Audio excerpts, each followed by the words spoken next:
2023년 7월 23일 주일 하나님이 주시는 말씀은 신명기 15장 1절에서 11절 말씀입니다. 오늘은 새 번역으로 함께 하나님의 말씀을 읽겠습니다. 매 7년 끝에는 빚을 면제하여 주십시오. 면제 규례는 이러합니다. 누구든지 이웃에게 돈을 꾸어준 사람은 그 빚을 면제하여 주십시오. 주님께서 면제를 선포하였기 때문에 이웃이나 동족에게 빚을 갚으라고 다그쳐서는 안 됩니다. 이방 사람에게 준 빚은 갚으라고 할 수 있으나 당신들의 동족에게 준 빚은 면제해 줘야 합니다. 당신들 가운데 가난한 사람이 없게 하십시오. 그러면 주 당신들의 하나님이 당신들에게 유산을 주어 차지하게 하시는 땅에 당신들이 참으로 복을 받을 것입니다. 주 당신들의 하나님의 말씀을 잘 듣고 오늘 내가 당신들에게 명한 이 모든 명령을 다 지키면 주 당신들의 하나님이 당신들에게 말씀하신 대로 복을 내려주실 것입니다. 당신들이 많은 민족에게 돈을 꾸어주기는 하겠지만 꾸지는 않겠고 또 당신들이 많은 민족을 다스리기는 하겠지만 다스림을 받지는 않을 것입니다. 주 당신들의 하나님이 당신들에게 주시는 땅의 어느 한 성읍 가운데서 가난한 동족이 살고 있거든 당신들은 그를 인색한 마음으로 대하지 마십시오. 그 가난한 동족에게 베풀지 않으려고 당신들의 손을 움켜쥐지 마십시오.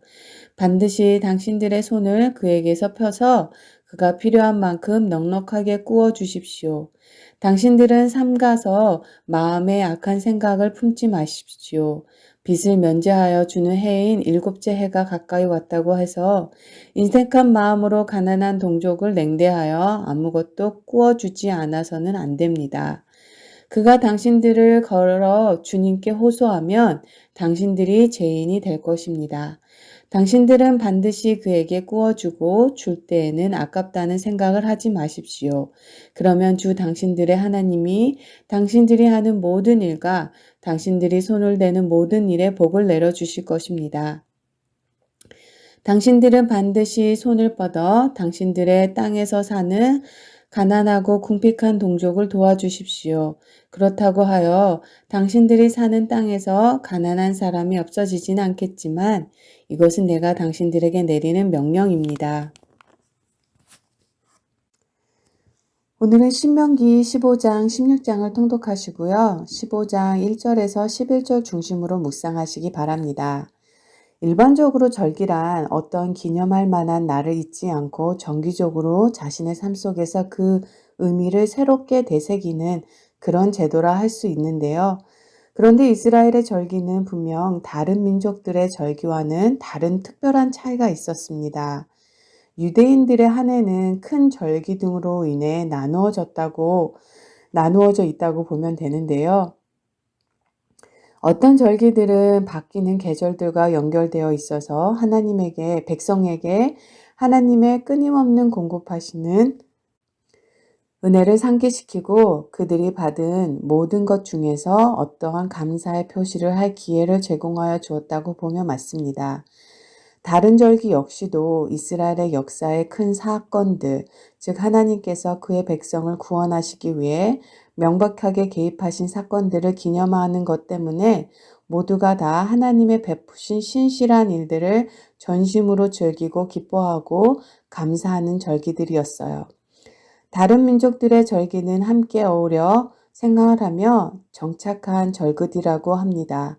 이스라엘의 절기는 하나님의 구원을 사역을 행하시는 사실을 근거로 이스라엘 백성들에게 베푸신 은혜를 기억하며 지키도록 의무로 규정하셨고요.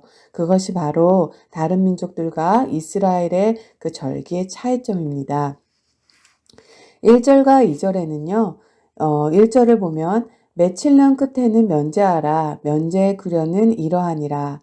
그의 이웃에게 꾸어준 모든 체주는 그것을 면제하고 그의 이웃에게 그 형제에게 독촉하지 말지니 이는 여호와를 위하여 면제를 선포하였습니다. 그래서 안식년은 면제년이라고도 불렀습니다. 동족들끼리 서로 돈을 빌려줬다면 안식년 끝에 형제가 돈을 갚지 못해도 그 모든 빚을 탕감해 주라는 거예요. 이와 같은 것은 전 세계 어디에도 없는 아주 독특한 방식입니다. 어떤 물질을 얼마만큼 많이 빌려줬던지 6년이 지나고 7년째 끝에는 없던 걸로 한다는 것. 빌려간 사람에게는 정말 기쁜 소식이네요. 흔히 복음이라고 할 수 있죠. 그러나 빌려준 사람에게는 받지도 못하고 면제해 주라고 하시니 정말로 억울했을 것 같아요. 하지만 연기에 담겨진 하나님의 의도는 분명합니다. 4절에 보니까 너희 중에 가난한 자가 없으리라. 어느 누구도 가난한 자가 없기를 바라는 하나님의 마음이 있는 거예요. 즉 가난으로 인해 삶의 터가 완전히 무너져 아무 소망 없는 다른 삶을 도저히 꿈도 꿀 수 없는 상태로 그냥 내버려 두지 않는 것이 하나님의 마음이에요. 이게 바로 하나님의 나라입니다. 우리가 크레딧 카드를 열심히 긁다 보면 돈을 다 갚지 못해서 계속 이자가 일어나요. 빚은 눈덩이처럼 불어나서 언제 다 갚을 수 있을지 걱정만 되고 채후에 몰리면 도무지 갚을 길이 없어서 자살을 생각할 만큼 힘들게 살아가는 현대인들에게 있어서 정말 이와 같은 것이 있어서 악의 순환고리를 다 끊어버릴 수 있다면 모두가 그곳에서 살고 싶어 할 것입니다. 채권자 입장에서는 빌려준 돈을 받지 못해서 너무 안타깝고 속상하겠지만 그것을 받지 않고 살아갈 만큼 넉넉히 주시겠다 하신 하나님의 마음이 여기 담겨져 있어요. 6절 내가 여러 나라에 꾸어 줄지라도 너는 꾸지 아니하겠고 내가 여러 나라를 통치할지라도 너는 통치를 당하지 아니하리라. 10절 너는 반드시 그에게 줄 것이요 줄 때에는 아끼는 마음을 품지 말 것이라. 이로 말미암아 내 하나님 여호와께서 내가 하는 모든 일과 내 손이 닿는 모든 일에 내게 복을 주시리라. 또한 빌려준 돈을 돌려받지 못해서 마음 상하지 않을 수도 있는 또 다른 이유는요. 너희 또한 그런 아픔으로부터 구원받은 사람이라기 때문입니다. 12절을 보니까 내 동족 히브리 남자나 히브리 여자가 내게 팔렸다고 하자. 만일 6년을 너를 섬겼다면 제7년에는 너는 그를 놓아 자유하게 할지냐.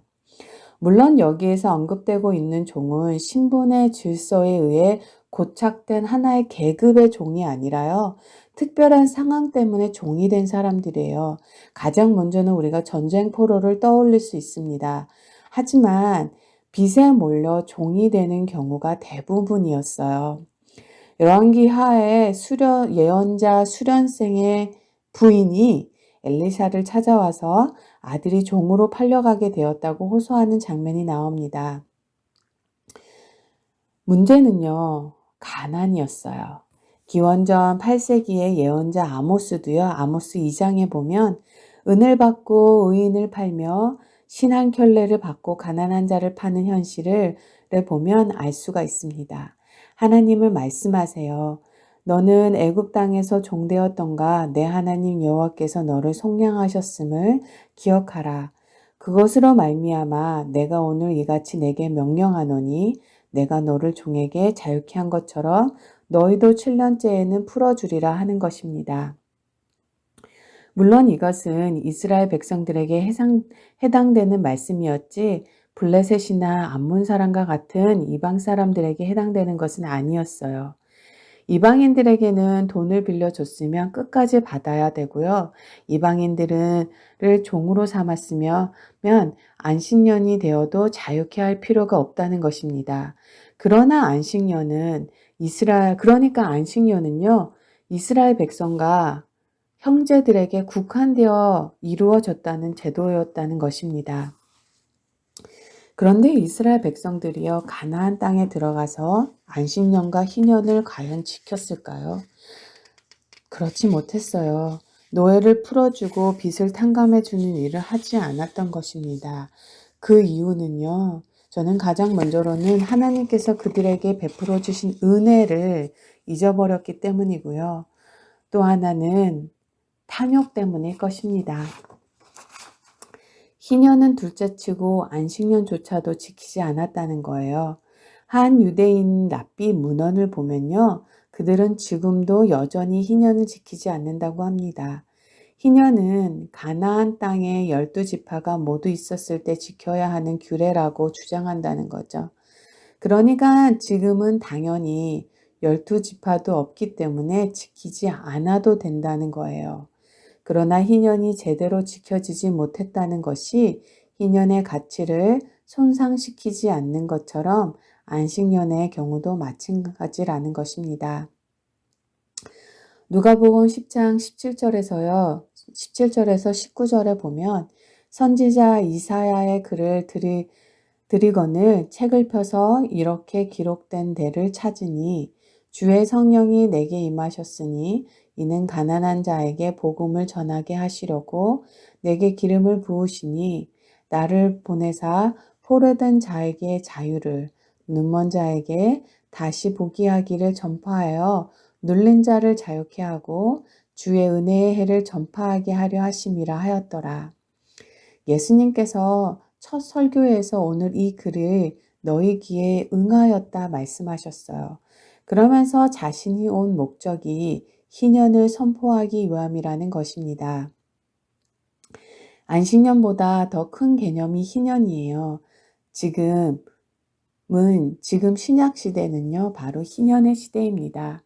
우리는 지금 희년 가운데 살고 있는 거예요. 누구든지 자기의 죄를 고백하고 예수 그리스도의 속죄를 믿으면 죄로부터 자유하고 마귀로부터 자유하고